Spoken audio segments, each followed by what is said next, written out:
आज बच्चों हम चैप्टर स्टार्ट कर रहे हैं एटॉमिक स्ट्रक्चर। हम एस्टेट के लिए इसको पढ़ने वाले हैं। जो भी की पॉइंट्स होते हैं, जो मेन चीज़ें होती हैं, पहले हम 10-15 मिनट में इसका जो थ्योरी पोर्शन है वो कवर कर लेंगे। फिर हम इम्पोर्टेंट एमसीक्यू कर लेंगे जिस टाइप के हमारे एग्ज़ाम में हमसे पूछे जाते हैं, ठीक है? अगर आपको कोई और पैटर्न पसंद हो तो आप मुझे सजेस्ट कर सकते हैं, कमेंट कर दीजिएगा। और हमने एक पूरा पैटर्न जो हमने सिलेबस देखा था, उस अकॉर्डिंग हम पूरा सिलेबस कवर करेंगे। पर आपको कोई और इम्पोर्टेंट चैप्टर अगर मतलब पढ़ना हो तो भी आप मुझे कमेंट कर सकते हैं, ठीक है? पर हमारी मैक्सिमम वीडियो 30 मिनट की रहेगी, मिनिमम हम कोशिश करेंगे 20 मिनट में हम कवर कर पाएँ, कि ज़्यादा टाइम हमारा ना लगे, ठीक है? तो अभी हम स्टार्ट करते हैं एटॉमिक स्ट्रक्चर को, ठीक है? ये यहाँ पे आप यहाँ से स्क्रीनशॉट ले लीजिएगा। ये इसके जो फॉर्मूला हैं एटॉमिक स्ट्रक्चर के, उसका यहाँ पे एक छोटी-सी एक मतलब प्रिंट है, आप उसका स्क्रीनशॉट ले सकते हैं, ठीक है? ये इम्पोर्टेंट है, आप ले सकते हैं इसका स्क्रीनशॉट, ठीक है? अब देखो, एटॉमिक स्ट्रक्चर में आपको सबसे पहले तो पता होना चाहिए कि भई आपके पास जो सब एटॉमिक पार्टिकल होते हैं, इलेक्ट्रॉन होता है, प्रोटॉन होता है, न्यूट्रॉन होता है, इनकी डिस्कवरी किसने की? इलेक्ट्रॉन की हमें पता है, जे थॉम्सन ने की थी।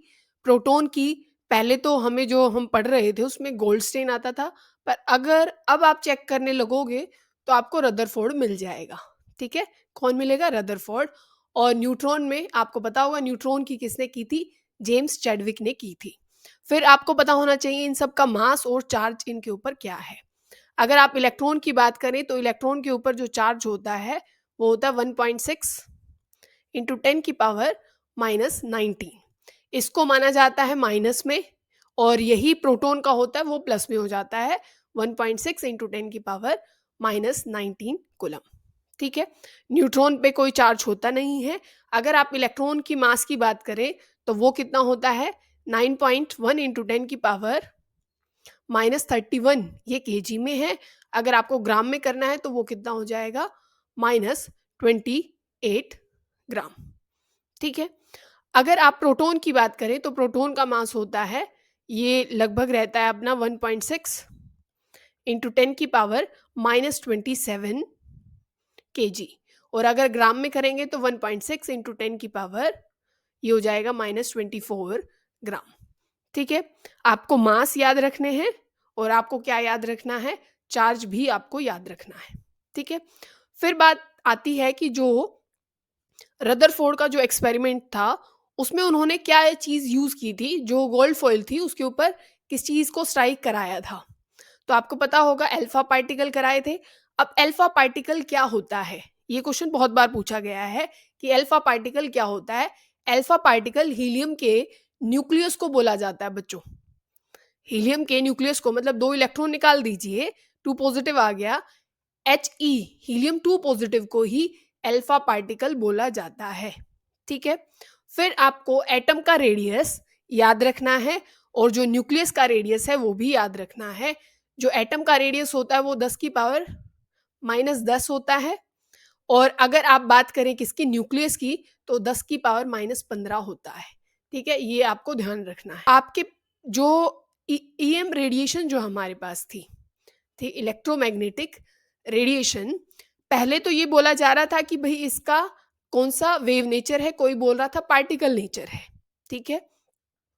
और ये आपस में सब क्या होती है? परपेंडिकुलर होती हैं। इलेक्ट्रिक फील्ड, मैग्नेटिक फील्ड और जो वेव होती हैं, वो आपस में क्या होती हैं? 90 के एंगल पे होती हैं, ठीक है? और कौन-कौन सी अपने पास जो स्पेक्ट्रा होता है, वो कौन-कौन सा होता है, उसका आपको ऑर्डर याद होना चाहिए, ठीक है? भई जैसे गामा है, मतलब सबसे ज़्यादा जो फ्रीक्वेंसी होती है वो तो किसकी होती है? कॉस्मिक की होती है। फिर किसकी होती है? गामा की होती है। फिर एक्स-रे होता है, फिर यूवी होता है, वी आ गया, इसके बाद विज़िबल होता है, विज़िबल के बाद आपके पास होगा इंफ्रारेड, ठीक है? और उसके बाद क्या हो जाता है फिर आपके पास? ये माइक्रोवेव, और फिर क्या आ जाती हैं? रेडियो वेव आ जाती हैं, ठीक है? विज़िबल की रेंज आपको पता होनी चाहिए कि ये आपके पास 400 नैनोमीटर से 750 नैनोमीटर तक ये होती है, ठीक है? ये अपनी कॉस्मिक, ये gamma, x rays, UV rays, visible, और यहाँ पे हम भूल जाते हैं कई बारी, ये कौन-सा यहाँ पे अगर आप इस साइड मूव करते हैं तो फ्रीक्वेंसी बढ़ती है, अगर इस साइड बढ़ते हैं तो यहाँ पे वेवलेंथ बढ़ती है। ठीक है ना, बात समझ गए। विजिबल में आपको पता होगा पूरा विबग्योर आ जाता है। ठीक है, इतनी बात समझ में आती है। और ये कैसे याद रखेंगे, देखो यूवी का तो आपको पता है, यूवी के बाद ये वी विजिबली आ गया, फिर ये आई, हम कोई भी लाइन बोलते हैं ना भाई, आई एम, जो भी अपने बारे में हम बताते हैं, तो ये आई एम और यहाँ पे ये क्या है, आर, ये आपको ध्यान रखना है। कई बार ऑर्डर भी लगवा लिया जाता है। ठीक है, फिर आपको जो फ्रीक्वेंसी है, वेवलेंथ है, उसका रिलेशन आपको पता होना चाहिए कि क्या होता है। फ्रीक्वेंसी क्या होती है, सी बाय लेमडा, क्योंकि फ्रीक्वेंसी और वेवलेंथ एक दूसरे का क्या होती हैं, इनवर्स होती हैं। ठीक है, और आपने दो चीजें सुनी होंगी, एक तो सुना होगा आपने जो पार्टिकल नेचर है, और एक आपने सुना होगा wave nature. Black body radiation, कौन सा बच्चों, ब्लैक बॉडी रेडिएशन और फोटो इलेक्ट्रिक इफेक्ट, ये दोनों किसको सपोर्ट करते हैं, ये सपोर्ट करती हैं यहाँ पे पार्टिकल नेचर को। किसको, पार्टिकल नेचर। ठीक है, तो ये भी आपको पता होना चाहिए। ब्लैक बॉडी रेडिएशन क्या होती है, कि ऐसी बॉडी जो सारी तो रेडिएशन एब्जॉर्व कर ले और सारी क्या कर दे, एमिट कर दे। ठीक है, फोटो इलेक्ट्रिक इफेक्ट क्या था, कि अगर आप, जैसे ये मेटल सरफेस है, इस पे एक ऐसी एनर्जी डाली जाए जिसको आप मिनिमम एनर्जी, जिसकी वजह से क्या है, इलेक्ट्रॉन बाहर निकले, जिससे हम इलेक्ट्रॉन बाहर निकाल सके मेटल सरफेस से, वो एनर्जी क्या बोली जाती थी, थ्रेशहोल्ड फ्रीक्वेंसी। ठीक है, या उसको वर्क फंक्शन बोला जाता था। क्या बोला जाता था, वर्क फंक्शन। और ये जो एनर्जी है वो क्या है, थ्रेशहोल्ड फ्रीक्वेंसी या थ्रेशहोल्ड एनर्जी, या फिर वर्क फंक्शन आप बोलते हो, minimum energy required to eject the electron from the metal surface. ठीक है, इतनी बात आपको समझ में आ गई। और अगर जितनी एनर्जी, मान लीजिए यहाँ पे 5 जूल चाहिए थी, 5 जूल मैंने डाल दी, तो उससे इलेक्ट्रॉन सिर्फ बाहर निकला। अगर आपने यहाँ 7 जूल डाली तो 5 तो इसको बाहर निकालने के लिए रिक्वायर्ड होगी, और जो 2 जूल बच जाएगी वो काइनेटिक एनर्जी में कन्वर्ट हो जाती है। तभी आप जो एनर्जी आपने डाली वो किसके बराबर लिख देते थे हम, एच म्यू नोट प्लस में काइनेटिक एनर्जी, यहाँ पे आप काइनेटिक एनर्जी लिख लेना। ठीक है, इतनी बात आपको समझ में आ गई है। ठीक है, और फिर आपको पता होगा कि जो हम प्लैंक्स की थ्योरी पढ़ते थे, उसमें आपने क्या एनर्जी कैसे लिखते थे, E is equal to H mu. ठीक है, ये अपने पास फ्रीक्वेंसी है, इसका फॉर्मूला आप ये भी बना सकते हो, फिर यहाँ सी बाय लेमडा लिख सकते हो। इस पे जो न्यूमेरिकल है वो आ सकता है, और एच की आपको वैल्यू पता होनी चाहिए। प्लैंक कांस्टेंट क्या होता है, 6.6 इंटू 10 की पावर माइनस 34 जूल सेकेंड।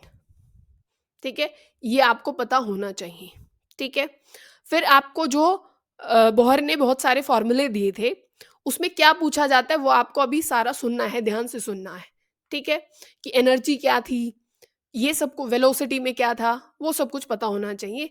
जैसे रेडियस है, रेडियस दिया था कि भाई 0.529 into N square by Z. पूछा क्या जाता है बच्चों, रेडियस किसके डायरेक्टली प्रोपोर्शनल है। भाई वो यहाँ लिख देगा कि भाई ये होता है Z square by N square, या फिर ये N square by Z square. तो ये आपको पता होना चाहिए कि करेक्ट क्या चीज है, कि रेडियस जो अपने पास शेल होती है उसका स्क्वायर बाय में जेड क्या है, एटॉमिक नंबर। ठीक है, तो वो एन स्क्वायर बाय जेड के डायरेक्टली प्रोपोर्शनल है। ठीक है, बात समझ में आ गई। वेलोसिटी में क्या होता है बच्चों, वेलोसिटी होती है, वो डायरेक्टली रहेगा अपना, वैसे तो वैल्यू उसकी रहेगी 2.188 इंटू 10 की power 6 into Z by N, यहाँ पे एटॉमिक नंबर बाय में जो शेल होती है उसके बराबर होगा। बोलो समझ में आ गया। एनर्जी किसके बराबर होती है, एनर्जी होती है -13.6 into Z square by N square. ठीक है, ये क्या था, N square by Z. Radius तो बहुत अच्छे से ध्यान होना चाहिए, और एनर्जी भी बहुत अच्छे से ध्यान होनी चाहिए। वेलोसिटी बेशक से भूल जाओ, कोई ज़्यादा इंपॉर्टेंट है नहीं। एनर्जी को ध्यान रखोगे कि जेड स्क्वायर बाय क्या होता है, एन स्क्वायर होता है। ठीक है, बोलो बात समझ में आ गई। अब टोटल एनर्जी, ये क्वेश्चन भी पूछा गया है कि जो टोटल एनर्जी होती है, जो भी आपको टोटल एनर्जी दे रखी होगी, उसी का अगर आप नेगेटिव कर देते हैं तो वो काइनेटिक एनर्जी बन जाती है। उसी की नेगेटिव फॉर्म क्या बन जाती है, जो टोटल एनर्जी है उसकी नेगेटिव फॉर्म काइनेटिक एनर्जी होती है। ठीक है, और उसका जो टोटल एनर्जी है अगर उसका जो हाफ जो कर दोगे वो पोटेंशियल एनर्जी होती है। ठीक है, बोलो समझ में आ गई। फिर बोहर ने दिया था हाइड्रोजन स्पेक्ट्रा। क्या दिया था बच्चों? हाइड्रोजन स्पेक्ट्रा, जिसमें उसके पास सीरीज आई थी। पहली आई थी Lyman series, Balmer series, Paschen series, Brackett और पी फंड। ठीक है, ये सीरीज उसको मिली थी। ये उसको मिली थी यूवी रीजन में। किसमें? यूवी रीजन में। यूवी के बाद कौन सा रीजन आता है? विजिबल। विजिबल के बाद कौन सा आता है? आईआर। ये भी आईआर में थी। ये दोनों आईआर में ही है, ब्रैकेट भी और ये पी फंड भी आईआर। पर ये नियर आईआर है ये वाला, और ये फार आईआर है। कैसा है? फार आईआर। ठीक है, फिर यहाँ पे आपको फॉर्मूला मिला था। एक तो जो रिडबर्ग जो थे, ठीक है, उन्होंने इसमें जो एनर्जी थी, वेवलेंथ थी, उसको निकालने के लिए या वेव नंबर निकालने के लिए एक फॉर्मूला दिया था। ठीक है, अब वेव नंबर क्या होता है? वेव नंबर ऐसे ऊपर एक बार लगा दिया जाता है और वो इन्वर्स होता है किसका? वेवलेंथ का। इसको आप वेव नंबर बोलते हो। और उसने वेव नंबर निकालने के लिए क्या बोला था भाई? आर, ये रिडबर्ग कांस्टेंट है आर, जेड स्क्वायर, और क्या आ जाएगा अपने पास? 1 का स्क्वायर माइनस n2 का स्क्वायर। भाई ये देखो, लाइमन सीरीज के लिए जो ग्राउंड स्टेट है वो n1 होगी। क्या होगी? n1, वो फिक्स है। n2 उसके लिए कुछ भी हो सकता है। n2 उसके लिए कुछ भी हो सकता है। कौन सा? वो 2 भी हो सकता है, 3 भी हो सकता है, 4 भी, 5 भी, इन्फिनिटी तक वो जा सकता है। क्योंकि वो ट्रांजिशन फर्स्ट से लेके सेकंड पे भी हो सकती है और फर्स्ट से लेके थर्ड पे भी हो सकती है, कोई भी हो सकती है। फिर बाल्मर सीरीज के लिए क्या होता है कि भाई n1 जो होता है, n1 जो होगा वो 2 होता है। ठीक है, n2 क्या हो जाएगा भाई? 3 हो जाएगा, 4 हो जाएगा, 5 हो जाएगा, इनफाइनाइट तक। ठीक है, फिर पास्चन के लिए क्या होता है? पास्चन के लिए होता है कि n जो ग्राउंड स्टेट वाला है वो 3 है।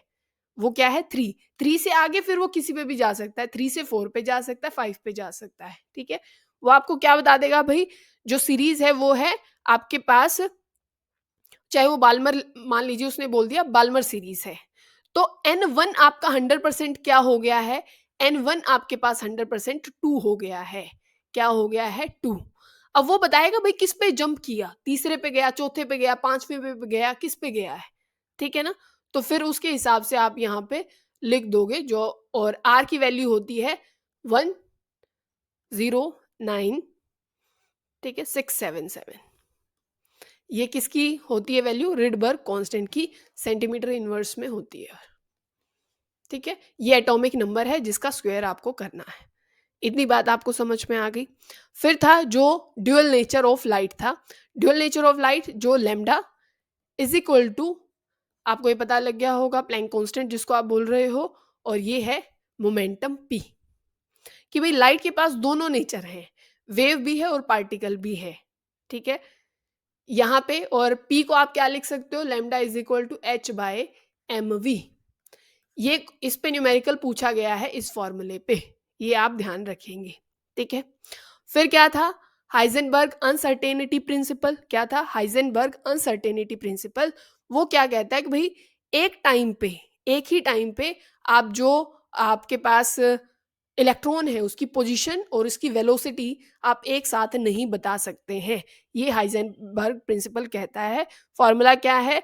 डेल्टा एक्स ये है पोजीशन, इंटू डेल्टा पी जो मोमेंटम है, एम इंटू वी आप कर दोगे जिसमें वेलोसिटी आ गई, is equal to H by 4 pi. यही क्या है? Heisenberg uncertainty principle. बोलो बात समझ में आ गई। फिर जो यहाँ का सबसे मेन टॉपिक आपका है वो है आपका जो क्वांटम नंबर है, जो क्वांटम सेट है। वो एक आपको पता होना चाहिए, जो शाई स्क्वायर है ये क्या बताता है? प्रोबेबिलिटी फंक्शन की इलेक्ट्रॉन की पाने की जो संभावना है वो कहाँ पे है और कहाँ नहीं है। ठीक है, क्वांटम नंबर कौन कौन से? सबसे पहला जो प्रिंसिपल क्वांटम नंबर है जो एनर्जी बताता है, एनर्जी लेवल जो होते हैं, प्रिंसिपल क्वांटम नंबर n से रिप्रेजेंट उसको किया जाता है, जो कि 1 से शुरू होगा, 2 3 4 इनफाइनाइट तक जा सकता है, ठीक है। फिर आपके पास होता है एजीमुथल क्वांटम नंबर, जिसको l से रिप्रेजेंट किया जाता है, ठीक है। वो शुरू होता है 0 से, ठीक है। किससे होता है? 0 से, जिसको आप सेकेंडरी क्वांटम नंबर भी बोलते हो और सब्सिडरी क्वांटम नंबर भी बोलते हो। 0 से शुरू होगा, 1 2 3 ऐसे चलेगा। और बताता क्या है? ये बताता है सब शेल को। मेन शेल में किसको बताता है? सब शेल को। जैसे एस हो गई, पी हो गई, डी हो गई, ये बताता है। और क्या बताता है? एंगुलर मोमेंटम बताता है बच्चों, क्योंकि एल से रिप्रेजेंट किया ना, एल से मतलब एंगुलर मोमेंटम बताएगा, ठीक है। और बताएगा शेप, बताएगा सब शेल की। क्या बताएगा? शेप भी बताएगा। ये सारी बातें ध्यान रखनी है। फिर आता है एम। एम क्या है? मैग्नेटिक क्वांटम नंबर, जिसको एम से रिप्रेजेंट किया गया है। ये ओरिएंटेशन बताता है। क्या बताता है? ओरिएंटेशन बताता है। और आप मैग्नेट जो एंगुलर मोमेंटम होती है इलेक्ट्रॉन की, जो एंगुलर मोमेंटम होती है इलेक्ट्रॉन की, उसको कैसे निकालते हो? Under root L. ये पूछा गया है बच्चों 2 बार क्वेश्चन, ठीक है। एल, एल प्लस 1 और ये एच बाई 2 पाई। और h बाई 2 पाई को h क्रॉस भी लिखा जाता है। इस पूरे को हटा करके ये h क्रॉस लिखा जा सकता है, ठीक है। ऐसे एंगुलर मोमेंटम निकाला जाएगा। स्पिन का भी ऐसे ही होता है, s प्लस 1 और ये h बाई 2 पाई, ठीक है। सेम, जो ऊपर वाला l को हटा के s लगा देंगे, ठीक है। ये बताता है ओरिएंटेशन। और इसकी वैल्यू कहां से कहां जाती है? -l 0 2 प्लस l, ठीक है। बात समझ में आ गई? इनके क्वेश्चन करेंगे। जैसे आपके पास भाई n की वैल्यू 2 है, तो उसके लिए l की वैल्यू, तो मान लो n की वैल्यू आपके पास 2 है, तो यहाँ पे l कैसे निकलने वाला है? 2 ही वैल्यू होंगी, ये भी ध्यान रखिएगा। अगर n 2 है तो l की भी 2 ही वैल्यू होंगी, मतलब l जो होता है n-1 तक होता है, ठीक है। मतलब कि अगर देखो n 2 है, -1, तो वैल्यू कितनी? 1 तक जाएगी, 0 to 1। मतलब 2, अगर n 2 है तो एक तो 2s होता है आपके पास, एक 2p। क्या 2d होता है? नहीं होता। तो अगर n 2 है तो सब शेल भी उसमें 2 ही हैं। 4, अगर आपके पास 4 है तो सब शेल भी आपके पास क्या होंगी? 4 ही होंगी, ठीक है। अगर यहाँ m की वैल्यू निकाली जाए तो किससे आप निकालोगे? -1 था ना ये, क्योंकि 1, l की वैल्यू 1 है, तो यहाँ पे -1, 0 और +1, ठीक है। ये 3 वैल्यू आ जाएंगी। बोलो, बात समझ में आ गई है आपको? ठीक है, चलिए। अब आपको एक और क्या बात समझनी है स्पिन की, जो लास्ट वाला होता है भाई, उसमें 2 ही होती हैं, एक +हाफ स्पिन हो सकती है या फिर -हाफ स्पिन हो सकती है। बोलो, इतनी बात समझ में आई? फिर आपको क्या समझना है कि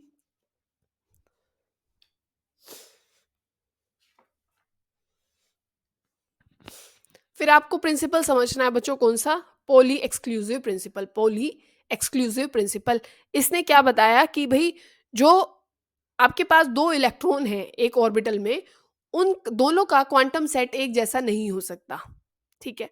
हो भी नहीं सकता, क्योंकि अगर एक इलेक्ट्रॉन +हाफ स्पिन का है तो उसी में दूसरा इलेक्ट्रॉन -हाफ का होगा, तो दोनों इलेक्ट्रॉन का जो क्वांटम सेट है वो बराबर नहीं हो सकता एक ऑर्बिटल के इलेक्ट्रॉन्स का, ठीक है।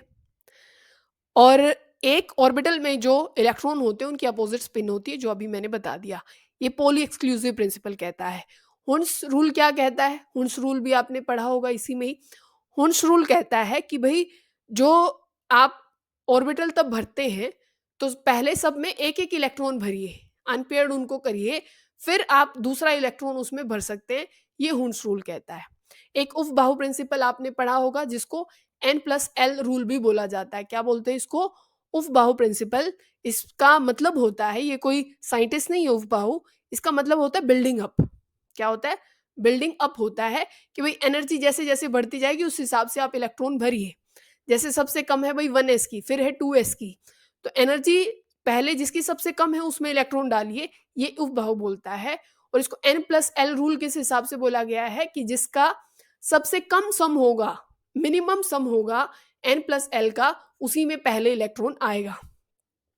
और अगर क्या हो कि दोनों आप जो भी आपके पास इलेक्ट्रॉन है उनका सम अगर n+l का सेम आ रहा है तो किस में इलेक्ट्रॉन जाएगा? जिसकी n की वैल्यू कम है, ठीक है? यही तो ये कहना चाह रहा है ना कि जिसकी कम एनर्जी हो पहले उसको दो इलेक्ट्रॉन, उसमें भरो। n+l जिसकी कम वैल्यू होगी उसमें इलेक्ट्रॉन डालो, फिर n की वैल्यू कम होगी तो उसमें डालो। मतलब कम की बात कर रहा है, उफ-बाहो प्रिंसिपल। ठीक, पहला क्वेश्चन देखो बच्चों क्या है? Which of the following statement in relation to hydrogen atom is correct? Hydrogen atom के रिलेशन में कौन सी बात करेक्ट है? 3s orbital is lower in the energy than the 3p। देखो बच्चों ऐसा नहीं है, हाइड्रोजन में सिर्फ एक ही इलेक्ट्रॉन आता है, ठीक है? उसके बाद जो भी आपके पास ऑर्बिटल होंगे उनकी एनर्जी सेम होगी, ऐसा कहीं लिखा हुआ है? यहाँ पे 3s 3p and 3d orbital all have the same energy, ठीक है? उनकी बराबर एनर्जी होगी।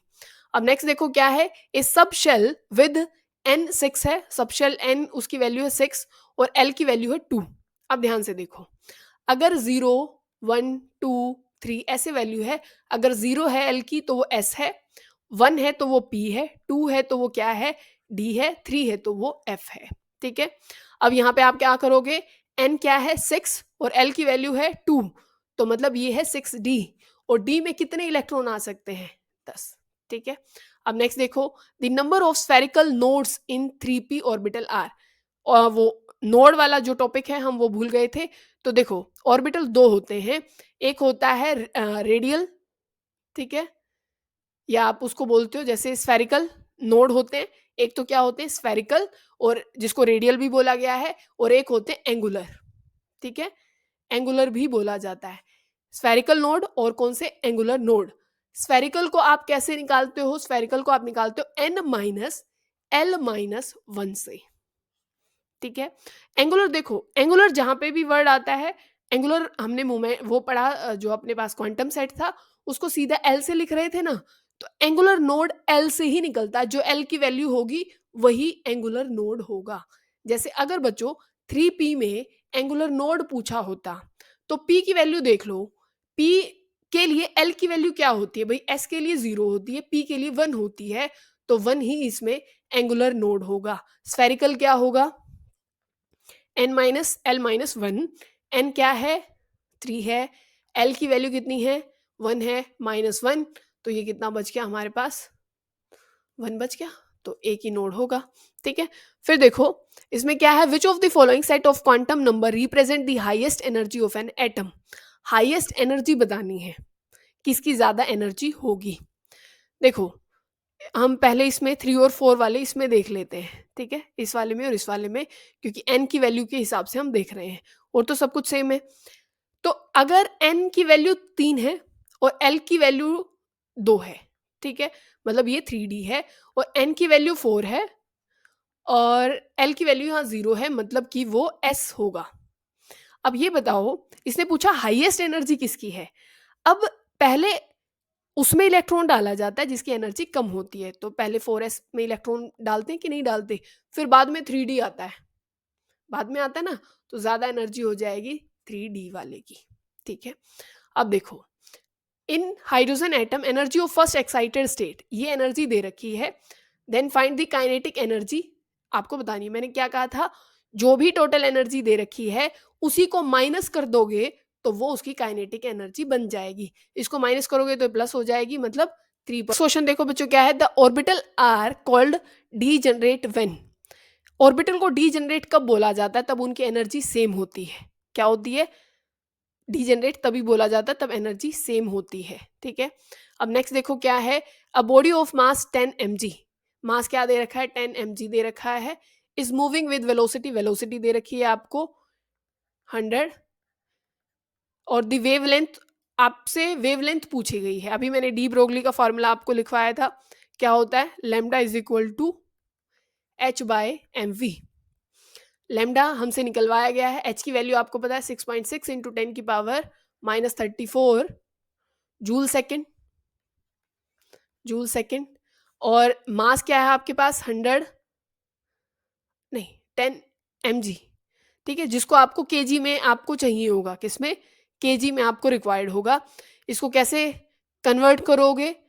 देखो अगर आप मिलीग्राम से किस में जाओगे? ग्राम में जाओगे, तो आपको डिवाइड करना पड़ेगा 1000 से, ठीक है, करना पड़ेगा। तो ये कर सकते हैं -3। अब ग्राम से आपको किस में जाना है, किलोग्राम में जाना है, ठीक है ना, किस में जाना है, किलोग्राम में। तो आप फिर से डिवाइड कर दोगे, ठीक है, इसका मतलब समझ रहे हो ना, डिवाइड ही है क्योंकि ऊपर जाके माइनस में हो जाएगा, ठीक है। और वेलोसिटी आपके पास क्या है, इनटू में 100 मीटर सेकेंड इनवर्स, ठीक है। फिर आप ये पूरा सॉल्व कर रखा है, ये आप कर लेना, फॉर्मूला मैंने बता दिया है, ठीक है।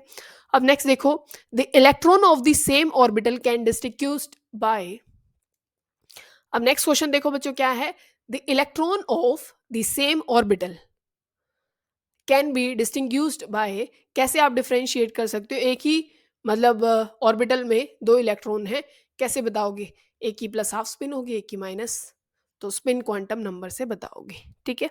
नेक्स्ट देखो क्या है, total number of electron that can be accommodate in all orbital having principal quantum number 2, principal quantum number हमें दे रखा है 2, एजिमुथल क्वांटम नंबर दे रखा है हमें, मतलब एल की वैल्यू दे रखी है हमें 1, ये 2 है, ये 1 है, मतलब ये 2p है, 2p में इलेक्ट्रॉन कितने आ सकते हैं, मैक्सिमम 6, 6 ही आ सकते हैं ना, ऐसे होते हैं, और एक ऑर्बिटल में 2 इलेक्ट्रॉन हो सकते हैं, तो टोटल 6 हो गए। अब देखो द मैग्नेटिक क्वांटम नंबर क्या बताता है हमें, मैग्नेटिक क्वांटम नंबर, अब ये हमने सीखा था कि ओरिएंटेशन बताता है ऑर्बिटल की, ठीक है। फिर देखो विच of the following statement do not form a part of Bohr model of hydrogen atom, कि जो बोहर मॉडल ने क्या चीज नहीं बताई है, तो वो ये चीज नहीं बताता कि the position and the velocity of electron, मतलब एक साथ हम नहीं बता सकते, ये हाइजेनबर्ग प्रिंसिपल बताता है, ठीक है। तो इसने यही पूछा था हमसे। फिर क्या है, for a given principal N की वैल्यू 4 है, the energy of its subshell in the order, आप ये जानते होंगे सबसे एनर्जी जो कम होती है वो एस की होती है, फिर पी की, फिर डी की, और सबसे ज्यादा एफ की, तो पहला ही आंसर क्या हो जाएगा, करेक्ट। फिर देखो how many electron can be exist with the principal quantum number value 4, 4 quantum number है, उसके साथ मैक्सिमम कितने इलेक्ट्रॉन हो सकते हैं, तो आप कैसे बताते हैं, 2n² से, ठीक है, 2 और ये यहाँ पे 16 हो जाएगा, 16 इंटू 2 मतलब 32 इलेक्ट्रॉन, 2n² से आप नंबर ऑफ इलेक्ट्रॉन कैलकुलेट करते हैं। ये देखिए थोड़ा सा अलग है, right the value of, L की वैल्यू बतानी है, एन की वैल्यू बतानी है, और एम की वैल्यू बतानी है। आपको साई दे रखा है, साई में पहले लिखा जाता है एन, फिर लिखा जाता है एल, फिर लिखा जाता है एम। पहले मतलब एन आपसे पूछी गई है, पहले इन्होंने क्या पूछा है, एल, एन और एम बताओ।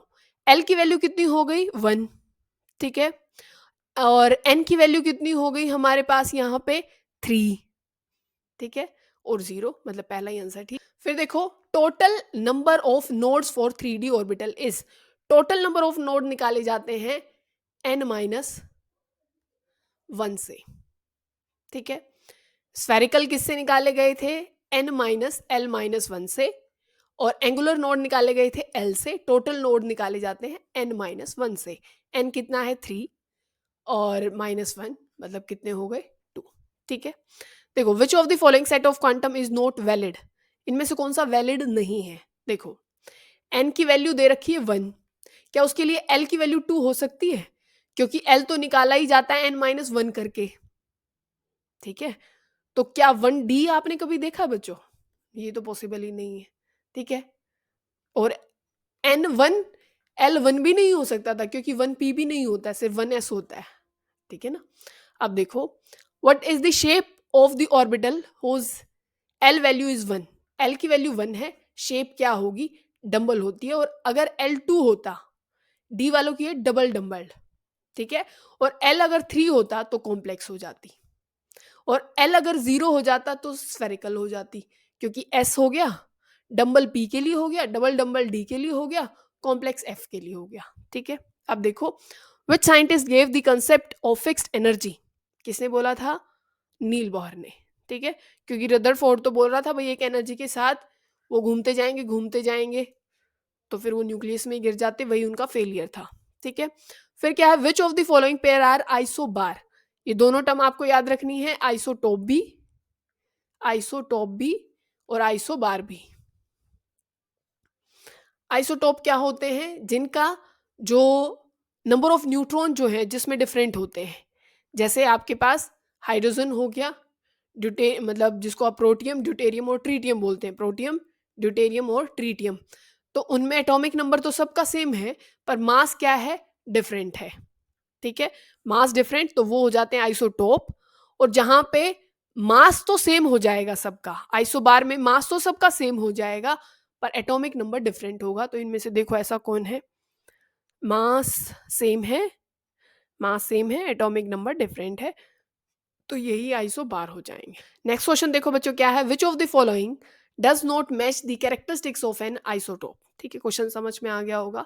Isotope of some elements are radio active, बिल्कुल ऐसा है, रेडियो एक्टिव है बहुत एलिमेंट्स के आइसोटोप। फिर नेक्स्ट क्या है? Isotope are the atom of different element,